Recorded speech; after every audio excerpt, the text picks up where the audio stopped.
The first time that I hugged my father was at my high school graduation. I was damn near a man. The little boy in me wanted to hold on so desperately despite awkwardly feeling like I was holding on to a stranger, which was ironic because I was always known as my father's doppelganger. When my mother saw me, I couldn't help but see a hidden disdain in the tint of her eyes as I recognized that her pain saw him. That's why whenever I hear shit like, boy, look at you. You just a chip off the old block, ain't you? That shit always leaves this fucking chip on my shoulder. I mean, not that I didn't like him. I just didn't want to be like him. The reflection of a man cast in mirrors that had been shattered by a rolling stone. So clearly he couldn't see himself clear enough to recognize the God within himself. So why would I have expected him to see me? Perhaps in those shards of glass, he saw me as his reckoning, without realizing that I was his blessing, his second chance to become a better man I'll never know. Just like I never knew if my love for him and his love for me was in sync, or if it had just been rinsed off under a false sense of reality that drips nothingness into an empty basin. Like I remember not remembering him, but recall seeing his chest move so fucking heartless, leaving me as a sacrifice piece in this manipulative game that he played to maintain his own peace. My father taught me how to play chess.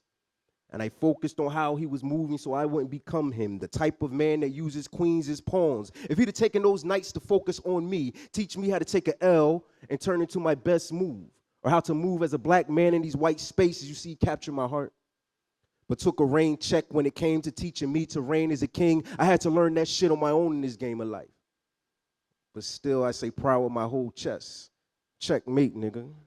You see, because I am a king. And I wish I could say that's because of his presence as opposed to his absence, but I since learned to appreciate our long-distance relationship. I mean, grown as me, I still look forward to his calls. 6-year-old me wonders if that notification sound could possibly be him, and then 17-year-old me chimes in to talk me off the ledge back behind this flood water we built to protect us from that wave of expectations that I seen crash into my mother's face so many times. The rivers that she cried, the same rivers where I learned to either sink or swim. Down in the deep end of rejection, there I inhaled and held the deep breath of inflated emotions to keep my head above water. And dog paddling till I came to be sure of myself.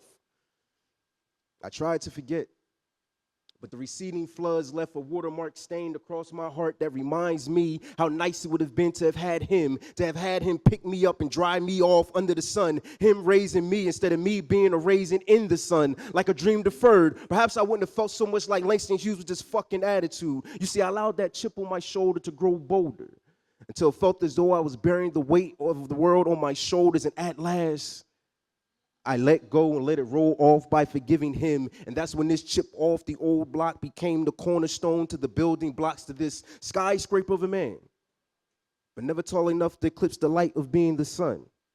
So I throw no shade, Pops. It's all love.